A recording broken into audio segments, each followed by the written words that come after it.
দর্শক, এই মুহূর্তে মিরপুরে আছেন বিশেষ প্রতিনিধি এস এম ফয়েজ। সরাসরি কথা বলবো তার সাথে। ফয়েজ, অগ্নিকাণ্ডস্থলের এই মুহূর্তের অবস্থা আমাদেরকে জানাবেন।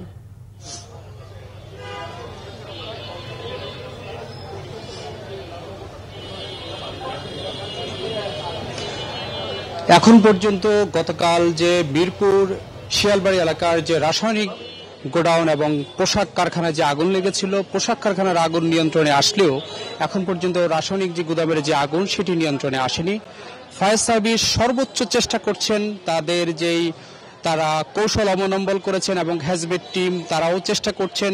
আজকে তারা রাসায়নিক গোদামের যেই তালাটি রয়েছে সেটি কেটে ভিতরে ঢোকার চেষ্টা করেছেন, কিন্তু ভিতরের তেজস্ক্রিয়তার কারণে তারা ভিতরে ঢুকতে পারেননি, শুধু ধোঁয়াচ্ছন্ন হয়ে আছে। এখনো ধোঁয়া উঠছে, ঠিক আমার পিছনে দেখা যাচ্ছে। তারা ঘটনাস্থল পরিদর্শন করছেন। কিছুক্ষণ আগে সমাজ কল্যাণ উপদেষ্টা শারমিন এস মুর্শিদ তিনি এসেছিলেন।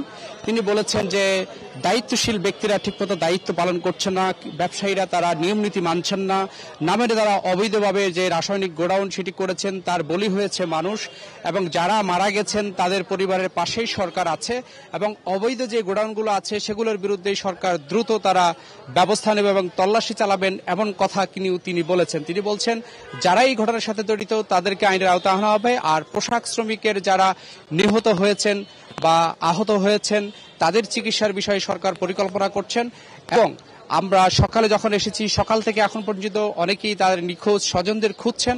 তারা বলছেন তাদের স্বজনকে পাচ্ছেন না, কেউ তার ভাইকে খুঁজছেন, কেউ মাকে খুঁজছেন, কেউ সন্তানকে খুঁজছেন, কেউ তার ভাইকে খোঁজাখুঁজি করছেন, ছবি নিয়ে দাঁড়িয়ে আছেন। তারা হাসপাতালে গিয়েছেন, সেখানে পাননি। তারা থানায় গিয়েছেন, সেখানে তারা নিখোঁজ যেই অভিযোগ করা হয় সেটি করেছেন, কিন্তু সবকিছু মিলে তারা কোনো ধরনের সহযোগিতা পাচ্ছেন না এমন অভিযোগ করেছেন তারা। তবে সরকারের পক্ষ থেকে বলা হয়েছে তারা একটি নিখোঁজের তালিকা করবেন এবং যারা মারা গেছেন তাদের পরিবারের তালিকা করবেন।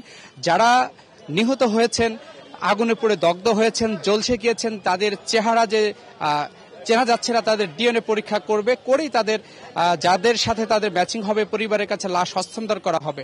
তবে অবৈধ যে কেমিক্যাল গোডাউনগুলো রয়েছে সেগুলোর বিরুদ্ধে সরকারের অবস্থান কঠোর।